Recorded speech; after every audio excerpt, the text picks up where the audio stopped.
Welcome to the New Masculine Podcast. This is a place where masculine identifying people come together in community to disrupt outdated models of masculinity and together construct new models for our way forward as men. As a special note, while this conversation is between men, this podcast values all beings and seeks to create positive impacts for all. I'm your host, Travis Stock. I am a master life coach, an equus coach, which means I often partner with horses when supporting clients, and I'm a teacher. In my coaching work, I am passionate about the balance of masculine and feminine energies in each of us, regardless of gender. I seek to help others nurture a relationship with both types of energy, which often leads to a greater sense of wholeness. And yet what I found in my work with men is that many of us have been taught messages about what it means to be a man by first teaching us to avoid anything that is associated with the feminine. That avoidance leads to few experiences of intimacy, emotions outside of anger, vulnerability, or even a sense of belonging. Striving to comply with these models of masculinity has many of us feeling isolated, ashamed, unworthy, afraid, angry, and depressed. That's why I started this podcast, to bring men together who are ready for something new, something more whole. Leadership is a topic often associated with and sought after as a representation of a man's masculinity.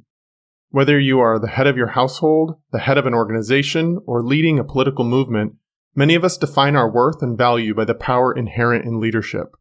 And yet, we've all seen many instances where that type of power is mishandled, misused, and even hoarded. What's clear to me is that we as men have more work to do when it comes to how we lead. And my next guest is here to help us do that work by helping us define leadership values that are aligned with the new masculine. Josh Saterman is the founder, CEO, and managing partner of Saterman Connect, a consulting firm that partners with organizations to navigate their journey, grow leaders, and evolve cultures. He and his team offer executive coaching, professional one-on-one coaching, diversity and inclusion, and leadership development. He's also co-written a book, Arrive, Drive, Thrive, which seeks to help aspiring, emerging, and growing leaders to empower their leadership. On a personal level, Josh identifies as a human, as a connector, and as a partner. So let's welcome Josh in, hear about the values that define his masculinity, and learn from his collaborative and connective leadership style. Welcome to the New Masculine, Josh. Thank you. Thank you for having me on. Thrilled to be here. It's wonderful to connect with you and to have you on here.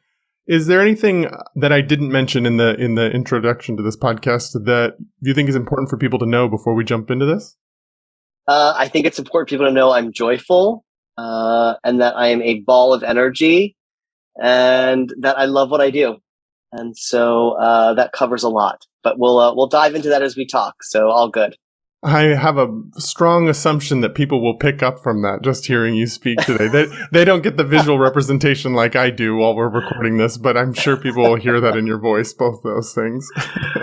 I hope so, actually, Travis. I hope so. Yeah, great. So let's talk a little bit about masculinity and what it means to you. Like if you reflect back on your childhood growing up as a little boy in this country, in this world, what are some of the stories that come to mind about what you learned about being a man? Such a powerful question. As the audience now knows, I am an executive coach, and so I love a powerful, open question. It's been a lot of change, and I think part of exponential growth when it comes to, think of a business like an Amazon, right, or digital photography versus film, right? Like, if you compare that to the way that culture has moved in my generation, I'm pretty open about the fact that I'm a millennial, but just barely. I'm 40, and so I'm just in that early 80s. We've come a long way from the AIDS crisis to moving into the early 2000s. I am a very proud gay man. And so masculinity, sexual orientation, gender identity, lots of those factors have converged together to define for me what it means to be a man, and lots of myth busting on what it means not to be a man, if that makes sense. And so I have a lot of stories. Would you like to hear some, Travis? I would love to. That's kind of the point. Okay. So I'm a big storytelling fan. I'll kick off by saying something I learned about myself, and that was really important to my leadership journey, was to state who I am, to acknowledge what I bring, and strip away somebody else owning my story. So one of the stories I would share with the audience is that my voice tends to be very dramatic, high inflection. My voice in general is also high, right? It's not a very deep voice. And so growing up, not just in those awkward ages of puberty, but in those early sort of adolescent into early adulthood, people would say to me, wow, you're so dramatic. And what I felt was not drama. What I felt was passion. But passion and emotion were quintessentially thought of as feminine characteristics. And I loved that part of myself. I loved that the parts of me that I valued, whether it was loved ones or community or career, that I was really passionate about, was not me being dramatic, but me being all in. And to me, all in was also about being a great leader. That if I wanted to commit to something, I was giving my full self to it, or bringing, said differently, my full authentic self to that experience. And so as I've learned and grown, something for me that I now offer folks that I'm meeting either for the first time or reintroducing through time and time again is I will own it. My voice is going to sound passionate because I am passionate about this subject. It's not to be dramatic. It's not to over emotionalize it. It's to be emphatic that my belief is around this. How do we work together to solve X, right? And bring that into the conversation. That's a story I would share with this audience around owning yourself and bringing that human connection side to what does it mean to be a man. I love that you share that story, because one of the things that we've been talking about on previous episodes of The New Masculine is this thing that we've all as men have internalized growing up in this culture, that there's a stoicism that sort of is the marker of our masculinity, that we don't get emotionally wrapped up in things unless we're angry, maybe. Or, pretty much anger is one of the few that we're allowed to express. But there's like this stoicism that's associated with the ideals of masculinity. And I think what you're saying in claiming your passion, your all-inness, is that that's not how you define your masculinity. That stoicism, that like sort of emotionally removed from your life and what you're engaging in piece. It sounds like you're actually viewing masculinity for yourself as the complete opposite of that. It is. I think context matters. When we talk as a Saterman Connect group with our partners, clients, community about bringing authentic self to work, it doesn't mean we can't be objective or we can't take some of the bias out of the way that we bring our energies to a room. It does mean, however, that when we are passionate or we do feel strongly about a subject, that we don't hold back from that we don't limit ourselves or say no for ourselves or our audience by not offering that passion to the group. And so there's just a nice balance there. And when you move through the world not limiting yourself in that way, what's the world's reaction to you as a man walk in this world not limiting yourself when you feel passionate about something, when you emotionally engage? What's the world's reaction to that? Oh, Travis, I joke that I when I was born, I came out and said, "Hello, world. I'm here to break the mold." So I think the world reacts in different ways. It's hard to generalize.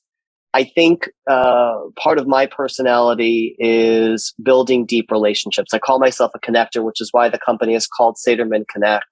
Because I do feel like you learn about yourself through other people's stories, not just myself, anyone's self. I feel that people, when they get to know somebody, build trust. I feel like when you build trust, you can share more openly and take some of those judgments or biases out of the conversation to create growth mindset, open-mindedness. And so most people react to me in a positive way, right? In a sense that I come across with a bit more presence and confidence because I've learned over the years to embrace I am who I am. Who I am is masculine as I want it to be. I don't need necessarily the world to categorize me as masculine or feminine. I'm Josh, and this is what I bring to the conversation. And for the audience, I am short. I am 5'4" on a tall day. I have pretty long hair, shoulder length, brown hair. I'm a bit curvy in that sense. And so I don't also look the part. And that's quintessential, again, quote unquote. I'm not 6'4" tall, fill in the blank.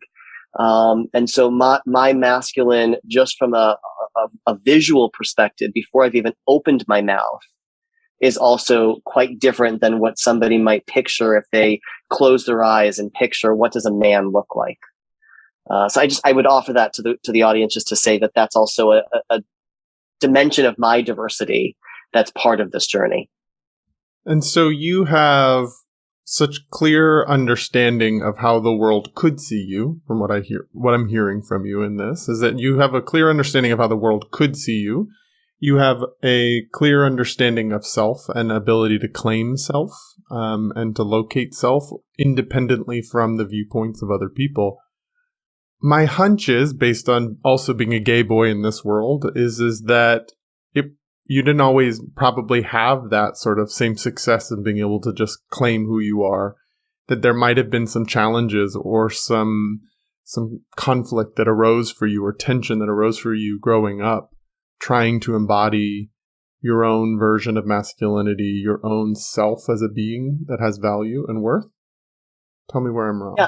Yeah, no, you're not wrong. I would share that growing up, I will not say that I was picked on more than anybody else. I'm very careful and very clear with my language.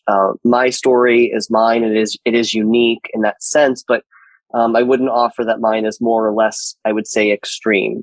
But for me, I would share that, growing up in high school, there was a moment, and I wasn't overly fast, but I was somewhat, I'll say the word healthy. And so I ran a pretty quick mile, and during ninth grade PE, for lack of an explanation, I was running my mile, fill in the blank, around the track, and at one point, a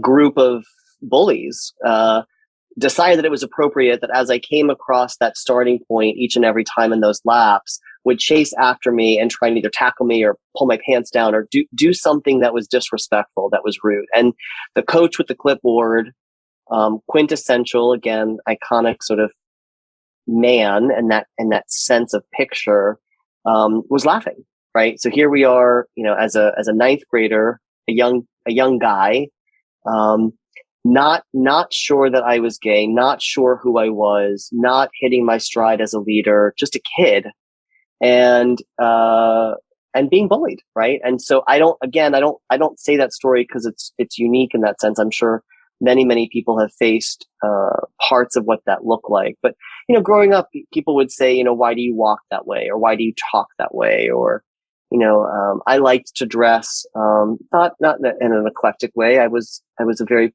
proud employee of the Gap at 16. So I dressed polished. I dressed like I worked at the Gap. At the time, it was the 90s. So I would offer that there was a look to me, a feel to me that I didn't understand at the time. And it was not because I was gay, and it was not because I was short, or it was not because I was any of the other dimensions of my diversity. It's just because that's what it's what made me comfortable, even in those moments that were very uncomfortable. As I grew up and as I learned that there was no one way to walk, everybody walked with a little bit of a different gait.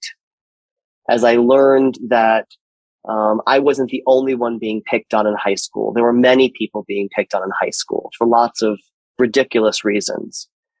As I learned that adults can be very caring and loving and not be bystanders or accept standards that were less than acceptable to treat humans, I was able to right size what it meant for me to be a man, what it meant for me to bring my masculinity, my manhood to the world, and to embrace those parts of myself that are quintessentially me.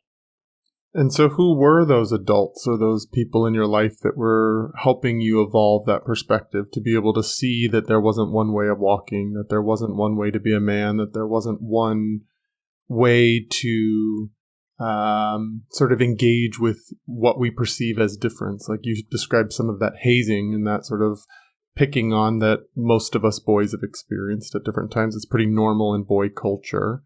Who were those adults that offered that other perspective for you, or that other way of being? A couple of folks. There were moments in my life, and then there were individuals over time. I would start with overarchingly, there were some really powerful women who made me feel more of a man in that sense than some of the men in my life. Beyond just loved ones or family, but folks like, I talk a lot about Becky Dannenfelser, who was one of my first senior executives. She was part of the C-suite of the company that I joined coming out of college. And Becky was a brilliant retailer. She became a brilliant executive coach.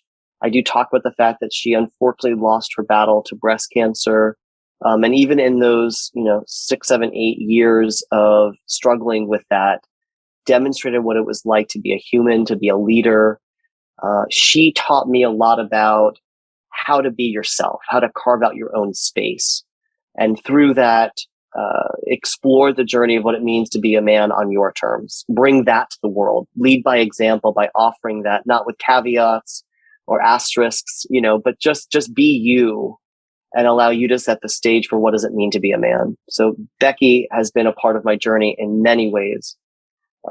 I would share a lot of the bosses that I had subsequently in my retail career happened to be women or happened to be men who were, again, not this stereotype of what it means to be a man. And so again, they were short, they were tall, they were more feminine, they were less feminine. They cared about clothes, they cared about people.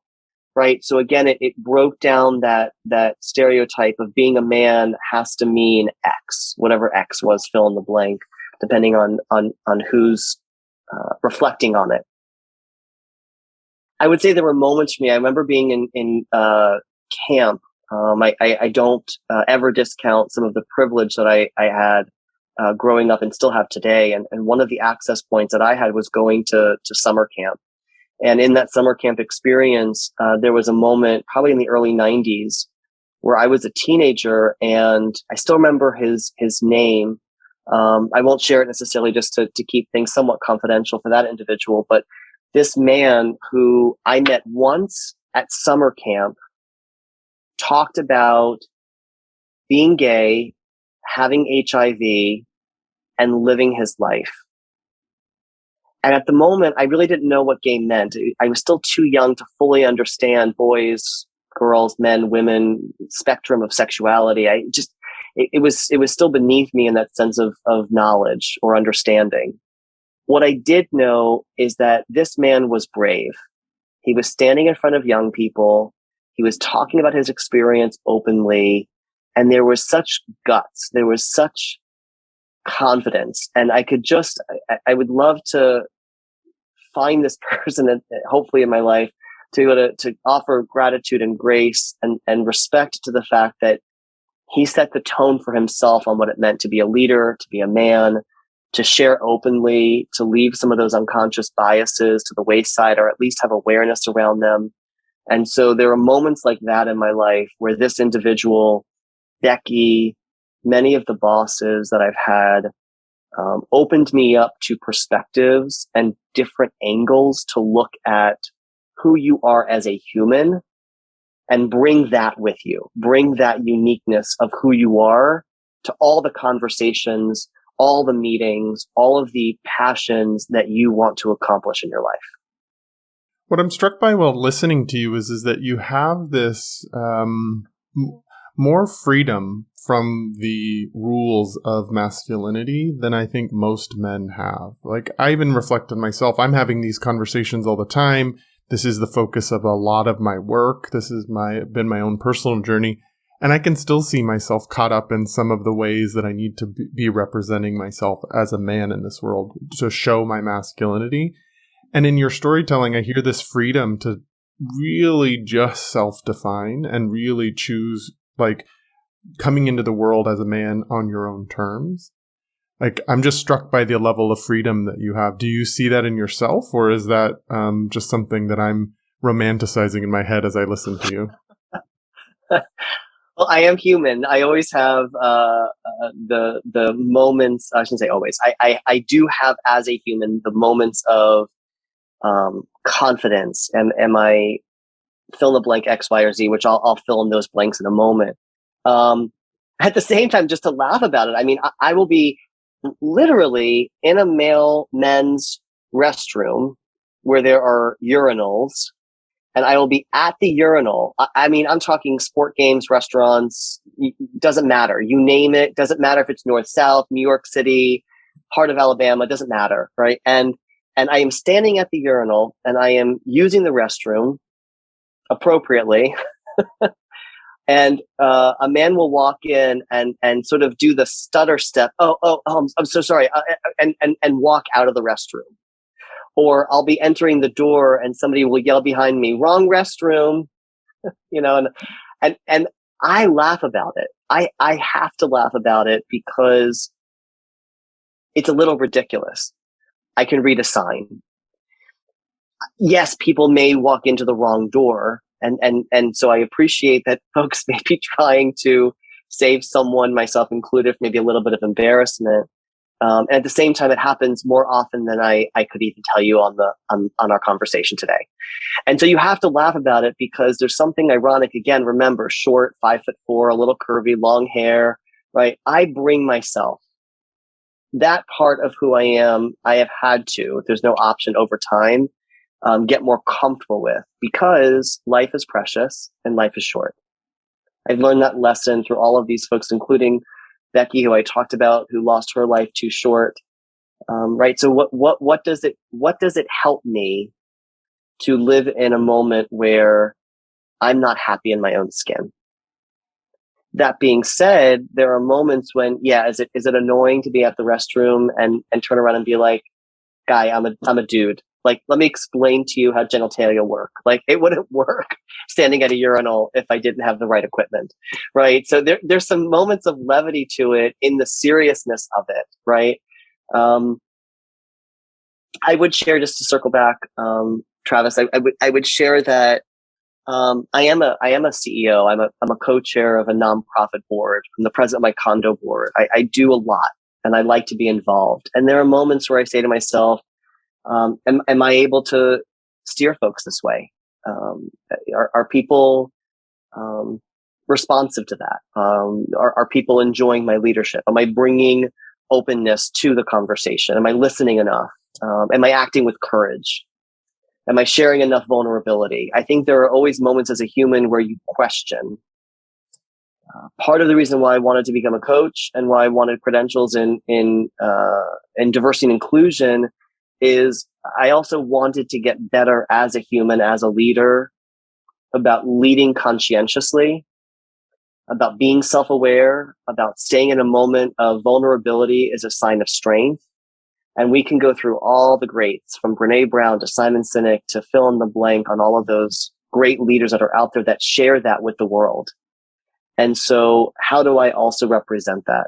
And so while there are moments where I'm lack of courage or lack of confidence, as a human, I'm also reminded of the parts of me that I bring to the world are mine, and I'm pretty cool. I'm pretty special. So those that can receive it are going to experience that greatness. And those that can't receive it or are not in a growth mindset to be on the journey with me, then they're not the people I want to be around. They're not the people that are ready to receive what I have to offer. I love listening to you because I think for many of us as men, when the world relates to us in ways that in some ways diminish our masculinity or perceived that way, we often shrink or hide away parts of ourselves. But what I'm hearing, even though you have a lifetime of that, of having those moments of being feminized in some way, even at the bathroom, that you don't use that as an excuse to hide. That gives you more permission to keep showing up exactly who you are in this world and to take up more space. And I can't think of anything more masculine than that, actually, is to not be influenced so much around the perspectives of others, especially strangers who don't even know you, but to really like self-locate and respect and honor your own sovereignty as a being. Like that feels very masculine to me, even when the world is relating to you in a way that might quote unquote feminize you in some way. I mean, there's, again, in coaching, you learn to create mindfulness, awareness, and perspective. And like, I hope, like most therapists who hopefully have a therapist, most coaches should and could consider having a coach. So I offer that, again, in the spirit of creating presence and mindfulness and awareness. Part of it is like, what's the angle, right? Like, what's the lens or perspective that you're viewing this within, right? So I am choosing, not always easy, but I am choosing to put myself in a perspective where maybe somebody is learning from me, that I am a cisgender man. I happen to be gay. I happen to be short. I happen to like having a little bit longer hair. I will carry a bag of some sort because I got a lot of shit and I want it with me. So I'm prepared. And, it reminds me a bit, Travis, of this whole idea of, again, growing up with love. I share this journey that, most of the men on my father's side, my parents are divorced, but on my father's side, most of the men were affiliated in some way with the Boy Scouts. And the Boy Scout mantra was be prepared. And we talk about how being prepared in the Boy Scouts is, having the right match with you in case it's raining and you need a fire, or the right layering piece if it's cold, or, and you collect the badges around that honor of being a man in the wilderness and conquering nature. In my bag is an extra set of Tylenol or Advil, a couple Band-Aids, a couple wipes in case, someone needs to clean something. I'll carry with me, my Swell with some water, my wallet, my things. I have no issue being prepared. My lens of being prepared, which makes me feel like a man, is that if somebody needs something, I can be there for them, right? That's not a feminine character. That's not just reserved for mothers. That's reserved for humans to be able to support other humans. And so again, there's another lesson in terms of what does it mean to be a man? And in that stereotype of being a man through those lenses, not that I'm knocking the Boy Scouts or I'm saying it's wrong or bad. I'm not at all. I think for many people, for those folks, Boy Scouts is great, and I'll honor that and respect that, and I'll build on it. I'll build on it by saying there's more than one way for a man to be prepared. That is such an interesting sort of metaphor to reflect on about how we teach little boys to be men and to sort of step into themselves as independent beings by teaching them preparedness in Boy Scouts, and yet walking around New York City with a bag doesn't have the same connotation as that sort of prepared boy in the Boy Scouts. It has more of a feminine leaning interpretation and can be criticized at that point. So it's just interesting that there's this, we define sort of boyhood into manhood by that preparedness and that in parts of our culture. And yet once you're a man and you are prepared and have a bag full of things that are useful, then somehow you're feminized in some way. Well, I'll take it a step further, Travis. I'll say I don't actually feel out of place in New York. If I ever felt out of place, not again to stereotype, but me walking around as myself in some of the parts of the South or some of the parts of the West. I'm not talking about LA or San Francisco. I'm talking about those in-betweens, right? Where those types of rural environments, walking around with my handbag, not that it's a female handbag, not that I'm shopping for a bag necessarily in a women's store, although I am happy to, and I have on occasion bought a handbag that way. But I share that, again, context matter, lens matters. Somehow along the way, it became acceptable for men to put a wallet in their back pocket, keys in their front pocket, walk out the door, and God forbid they can use their bare hands to move through anything in life. Right. And that became this like definition. So I've had in-depth conversations with friends who are like, why do you carry so much stuff? Well, because I'm prepared. Because if I need to make a run, I do live in New York City. We have gone through September 11th, brownouts, hurricanes. We've gone through those occasions. So if I need something, / if somebody else, my neighbor, my community, a loved one needs something, I feel more comfortable being outside of my own home, being prepared, right? So I will break that stereotype by offering that being a man is not solving the world's problems with your bare hands. It's having the tools at your disposal, right, to really conquer what the world needs from us. So, and there are moments where I am in those other environments that are not a city that I am uncomfortable. And I'm uncomfortable for my safety, not because I'm uncomfortable because of who I am. I'm uncomfortable because I want to make sure that I'm in an environment where somebody is open-minded enough to give me the chance to talk to them and share my story. And there are parts of this world that are not that way, that are not open-minded enough to ask me about my story. So they bucket me in a way that is unsafe or unsettling. And in those moments, I have lack of confidence. In those moments, I am scared, not because I'm embarrassed about who I am, but more than that, I know that the world is not prepared to hear me authentically for who I am. You're pointing to one of the huge flaws that I see in the way that we, as a culture, sort of talk to men, and we ask men to be in this world. That in some ways, that by having a bag or walking a certain way or having a different body shape or having long hair, that something like that can become a physical safety threat.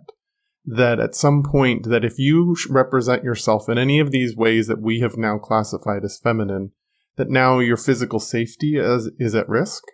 Not only are you potentially going to be rejected for who you are, but now your physical safety can be at risk too. That's such a flaw to me, and that it's hard for me to wrap my head around, like, why we have villainized and created such rejection of the ways that people can show up and be in the world. Yeah, I mean, it reminds me actually of a story.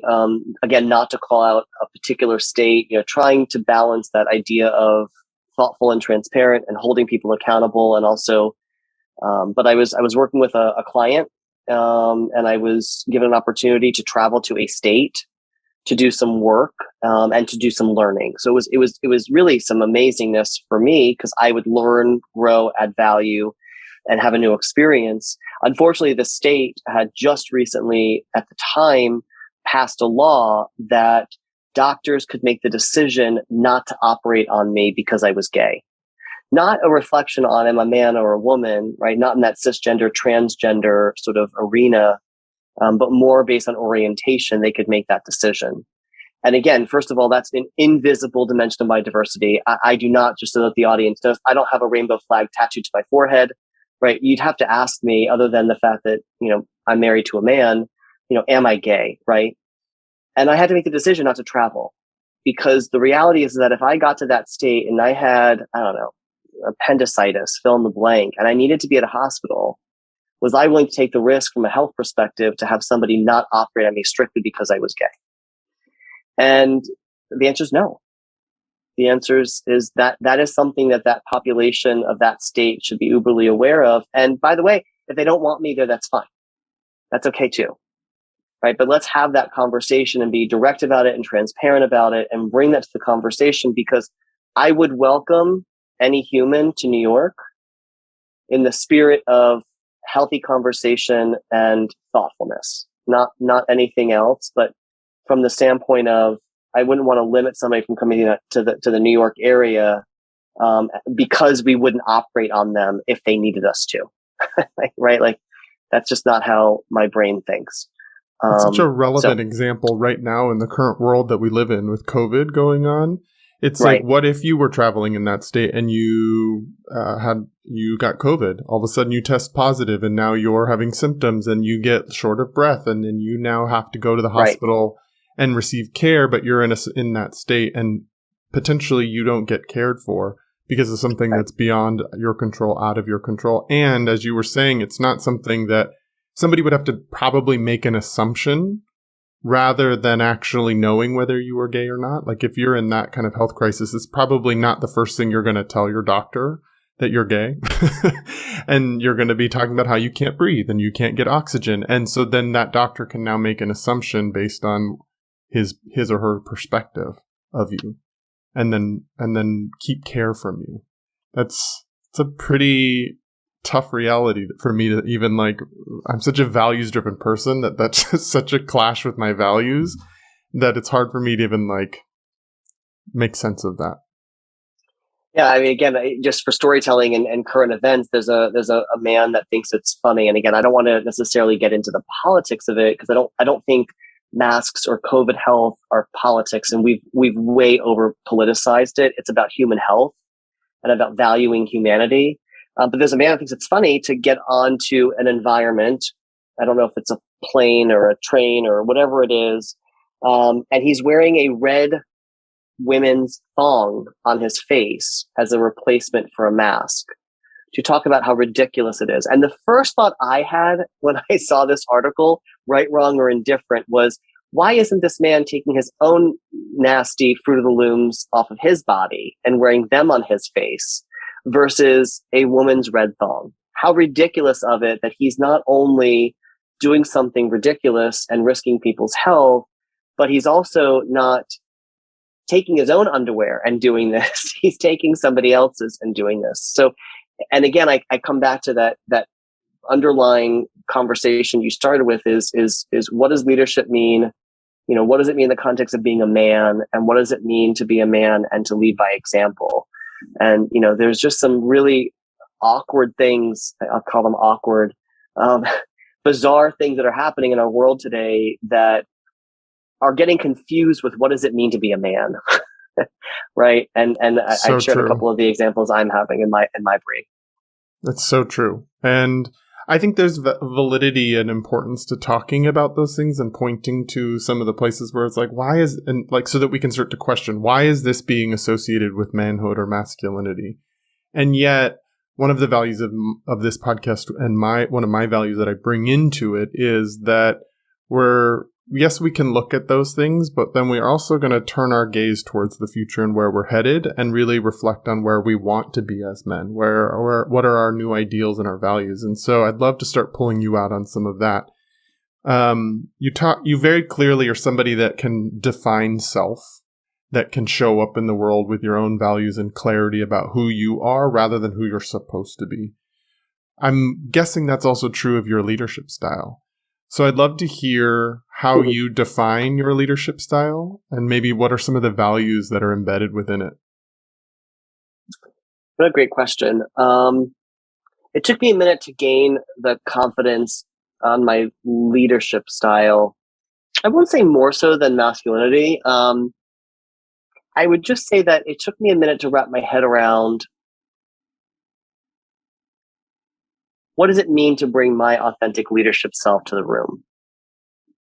Now, to add some context to this, I was raised in retail. That was sort of the industry I was in for the most part. And I was with a company, Macy's. I was with Macy's Inc. for a very long time before I made the decision to do something different.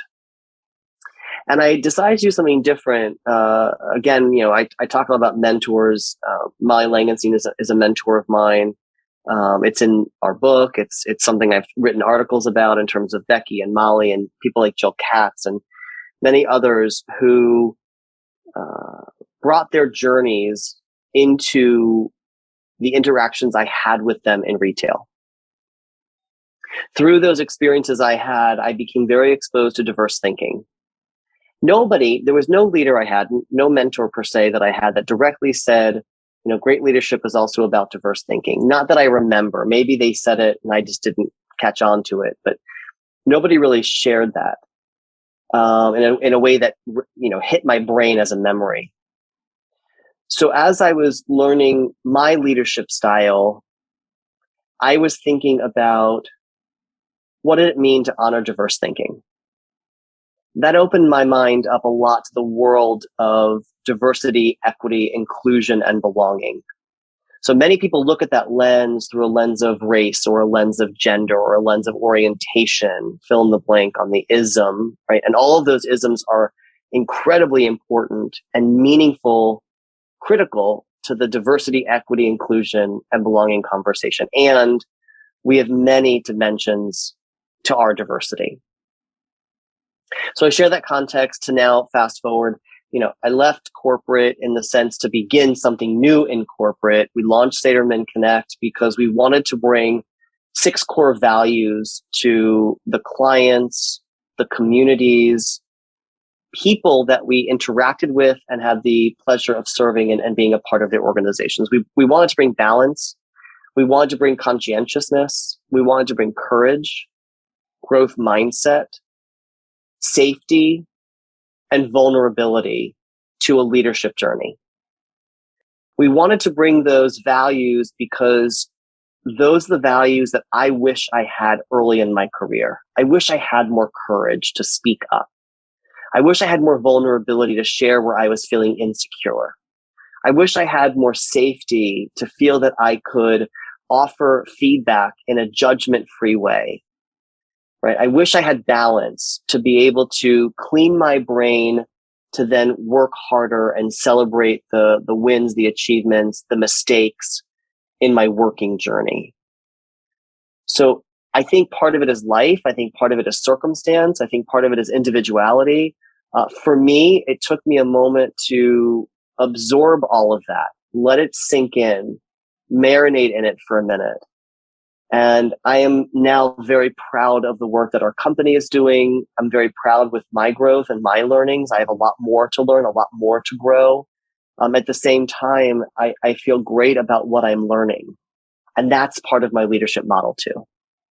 I mean, I love all of these values. These are so important. And I really understand why you wish you had those things earlier on and why you're offering those to leaders moving forward. For you specifically and for your organization, why is impacting leaders and shifting sort of ideas around leadership, why does that feel so important to you? Because fulfillment is different than engagement. Because organizations for years have talked about engagement through the lens of how is the employee connected to the company. And I think there's an opportunity for companies to connect with their people. Because we have a very short life. and I value life tremendously. Life is beautiful. Our world is beautiful. As much complexity exists today, as much infighting and ridiculous divisive issues are plaguing us, we still are able to send people to space. Whether you agree with Jeff Bezos, fill in the blank, going to space is a different conversation. Let's just start with, we are flying to space, right? As a human race, as a humankind, we are doing amazing things. We are our best selves when we celebrate that. So putting humanity back in the workplace, working with leaders to be better leaders, is about expanding innovation, using our precious minds to create better, to build stronger, to be more united. Knocking us down doesn't get us far. It doesn't get us into airplanes.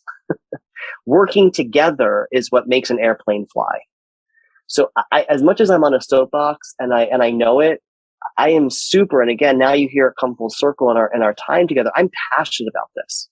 And I'm passionate about it because when we work together, are better. So my goal was to start Saterman Connect and work with Nettie Nitzberg, our head of learning and leadership, work with Michael, head of customer and customer care, work with Natalie Spiro, head of experience, right? Work with our organization to look at those emerging, aspiring, growing leaders and support them thinking about what's possible when we work together, what's possible when we're conscientious, what's possible when we have courage. Because in those moments, companies can perform greatness. And in those moments of greatness, you offer employees fulfillment. You offer them connection to the life that they're living, that they're spending 40 hours plus a week in your offices, whether it's virtual or in person.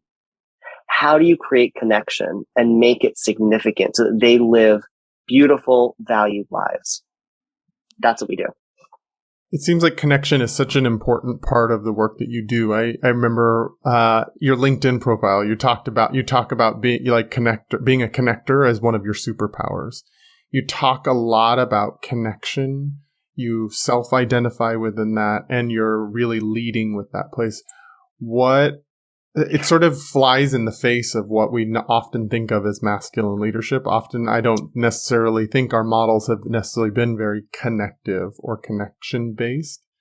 And so it sounds like you're actually transforming the models that we've been having around leadership to involve more of that feminine element. Not femininity or female, I mean feminine energy, which is often more collaborative, connective, community-based.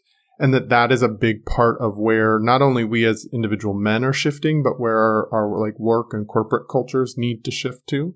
Does that feel accurate to you? Totally. Well said.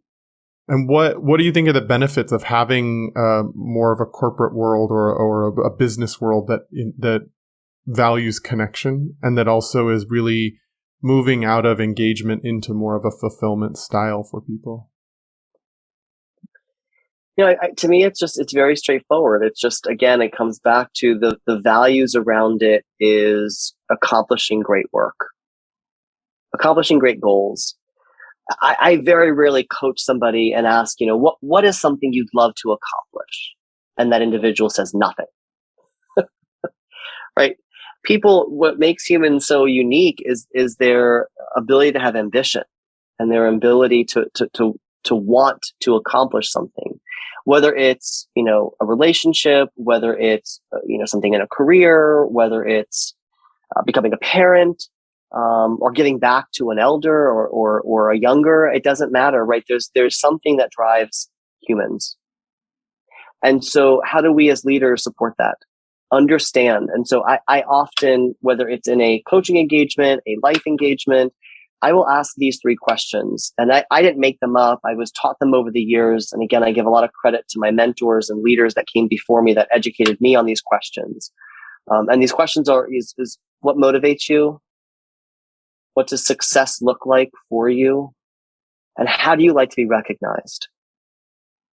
And they're powerful. They're beyond that fulfillment line in the sand, so to speak, where if you understand what motivates someone for the day may be that their kids are at home sick, or they're not in school today because there's a COVID outbreak, or fill in the blank. What motivates them may be that they have an elder parent, or their marriage is struggling, or they're having a hard time making ends meet because our supply chain is a little screwy today, and it's expensive. Health insurance is expensive, right? So if you can understand motivations, you can understand then what does success feel like? How can you support that person? How do you lift them up? So I do talk about connection in that very passionate way of, as a leader, your job is to inspire. Your job is to lift up. I used to say to my teams when I was working internally in corporate settings, my job was to be the linebacker and clear the path for you. I want you to do your greatness. I want you to do what you want to do to drive these results. How do I clear the path for you? Get out of your way, right? And so that's something that I think leaders can do more of, is be healthy listeners, get really comfortable and really good at providing feedback.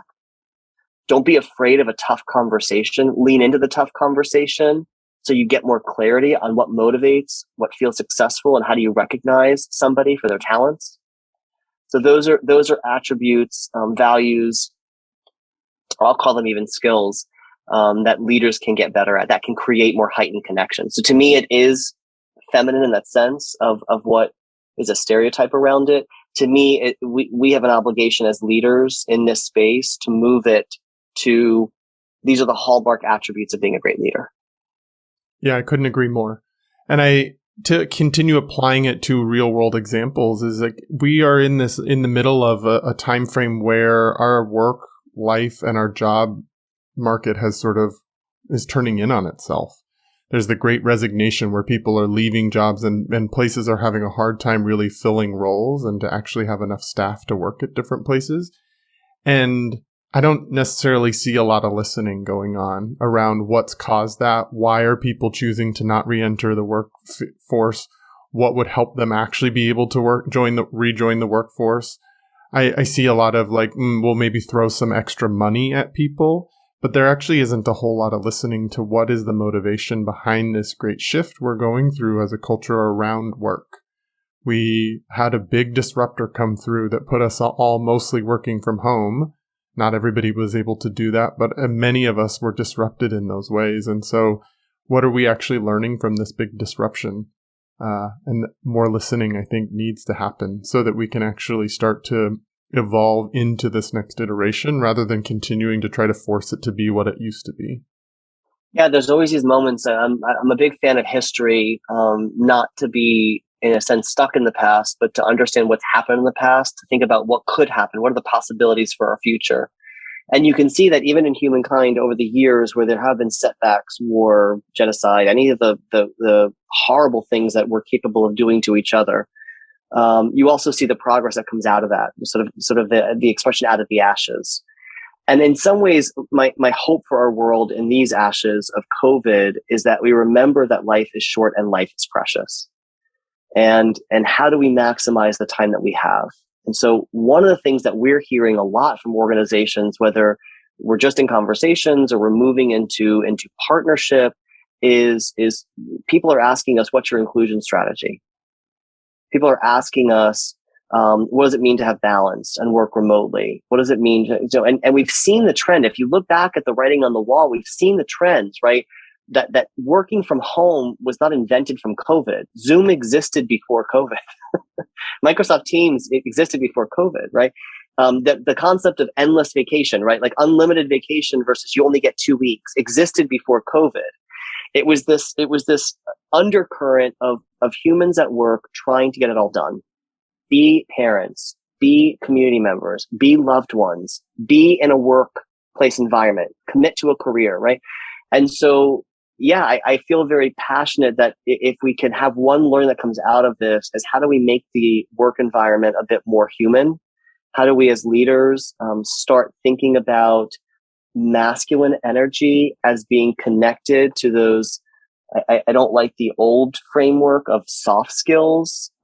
Thank you, Simon Sinek and many others. We like to refer to them as critical skills because listening is not soft. Providing feedback that's actionable is not soft, right? It's not feminine or masculine. It's critical. It doesn't matter whether you're a man or a woman. Offering somebody the respect of listening to their words is called human. And so, you know, we bring that, but it's something very important to me that has evolved my mentality past this concept of masculine, feminine, and moved it into a place of great leaders. I love that you have changed it to critical skills from soft skills because I tend to see my skill set in the world as often falling into that soft skills category. And I don't necessarily know that it was intended this way, but there is sort of a devaluing of soft skills. There is sort of an undervaluing of them. And so I love that you bring them forward and you redefine them as critical because then they give them the importance that they require and that they need in order to actually be something that we cultivate, that we practice, that we engage with over time, rather than just something that we keep over there. Oh yeah, those soft skills that we just kind of keep to the side, but they actually get to come front and center as an important aspect of the way we move forward. Well, again, I like to storytell. I like to draw analogies so that people start to see it in a different lens, right? So I come back to listening, right? Let's go back to the airplane example. Doesn't matter who's in the pilot captain chair or the first captain's chair, right? There's two people sitting and flying a plane. If they're not listening, that plane is in danger, right? Think of all the people that it takes to get the airplane from a ground and a gate on the runway and in the air safely and landed, right? And think about how many hundreds of thousands of planes take off here. And yes, there are accidents. Why? Like if you think about some of the things that have happened with, right, 737s and all that, right? It's directly related to listening, providing feedback, having transparency, being vulnerable when there's something that's happening that's a mistake, right? So I draw it back to, we sometimes get very focused on our own world and what's happening within our specific environment. When you take a step back and gain different perspective and look up and take a deep breath, there's nothing soft about a pilot listening to air traffic control. There's nothing soft about providing the flight attendants with feedback to keep people in their seat if there's turbulence, right? There's nothing soft about that. Those are critical. So for us to diminish those qualities and then bucket them into a stereotype of feminine or masculine, it's human, right? We are our best human selves when we offer that listening feedback are really, quite frankly, critical to our existence. That's such a great metaphor to help us really like truly question, reflect on these quote unquote soft skills, but now we're redefining as critical skills. I think that's such a powerful example for us to be able to reflect on. We want air traffic controllers to be listening. We want pilots to be listening. We want that to be there, and we want that to be like top of the list. And so why wouldn't that be true of all of our work out there in the world? All of our ways of showing up with each other, all of our ways of engaging in community with each other, even those ways of listening to self. Like there are so many different layers at which listening is an important and critical skill set so that we can find what motivates us, so that we can lead, so that we can follow, so that we can move towards these things that we want for our lives, these things that would help us feel fulfilled. Like even fulfillment, you have to learn how to listen in to know what would create fulfillment for yourself, or that you are unfulfilled in something when you're working. So I love that example. I think it's a really powerful one. So you are so passionate about leadership that you've even co-written a book, Arrive, Drive, Thrive. If somebody was to pick up this book, it was a leader or somebody that was interested in the book, what can they expect from this book? Yeah, great question. So we created this book, and the we is myself, Nettie Nitzberg, and Gerald Hutchinson. Gerald is actually one of my executive coaches from years ago when I was in one of the more senior leadership academies at Macy's. And we began to coach and chat and form our relationship. And so Gerald, Nettie, and I were really passionate about thinking about, again, going back to these ideas of critical versus soft skills, of really thinking about how much time and space is offered individuals in the workplace around technical skills, hard skills, how to learn the math for engineering, how to learn the Excel spreadsheet, fill in the blank on the technical skills that are learned from the first moment you walk in the door at an organization. And how often the concepts of listening or feedback or individual growth plan or handling office politics or fill in the blank, that doesn't come until many, many years later. And when you've already established yourself, and then you have to almost, it feels like go backwards to try and learn them to be forwards, right? So we wanted to write Arrive, Drive, and Thrive because we wanted folks to arrive as an individual, think of their leadership as how are they coming into the workplace and preparing for success. How do you prepare yourself for success long term, right? I always talked about with newcomers at Macy's when I was in those roles, regardless of the senior leadership roles I had, that you had, X number of years in elementary school, 3 years in middle school, 4 years in high school, sometimes more like 5 or 6 years in college. Thank you, mom and dad, or whoever was affording that, or loans, right? But you had this like start, stop. And then you get into the career world and you might be 20, 25, fill in the blank. But you've got somewhere between 30 and 35 years, unless you win the lottery, that you're going to be working hard and working in a career. So it changes the race. It's no longer those sprints of sort. It's now this marathon, right? And so Arrive is about preparing for success. Drive is about delivering results as a team. And so you can really start to think about your leadership role, not as an individual, but as part of a puzzle. And that puzzle is your team. And then the even bigger puzzle is thriving. It's elevating your impact so that you see how your leadership impacts the organization. So it's leading self, it's leading team, it's leading others. And really thinking about not the word survive. I almost whisper it because many people have asked me, well, why didn't you say survive?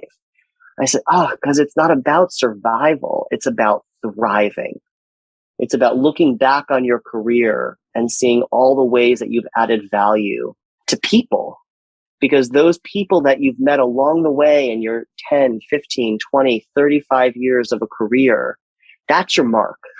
That's the innovation. That's the results. That's achieving goals. So we wrote Arrive, Drive, Thrive as a passion project to put it all in a book and develop leadership academies for organizations to support their organizations evolving their leadership and people development platforms. I'm actually so glad that you didn't use the word survive. It's something I talk about with my clients. It's something that I think is a value of this podcast, which is that our survival skills are necessary and important, and yet at different points of our lives. But I don't know that we're supposed to live always in survival. And I always talk about how you can't actually start to thrive until you modify your survival mechanisms. When you're operating from a place of survival, there's really three options: fight, flight, and freeze. And you can't thrive in those places. Those are important assets that we can lean into when we need to. But in all of my work that I have done working with horses, in the kind of coaching that I do that involves horses, I watch an animal that is a prey animal who lives in community, that is on the flight end of the spectrum, who needs to be sensitive to its environment in order to keep itself safe. And yet they don't live in that survival mechanism all the time. They're in a very soft focused, very community based, very at ease in thriving, regardless of many of the circumstances. And so it just gives us a new model for how do we evolve our survival skills into thriving skills. And so I just love that you didn't use that word, because so much of our current world is focused on how do we survive this. But I think we can do one better and actually start to thrive. Well, and again, it comes back to I love what you just said: fight, flight, and to really bring it home.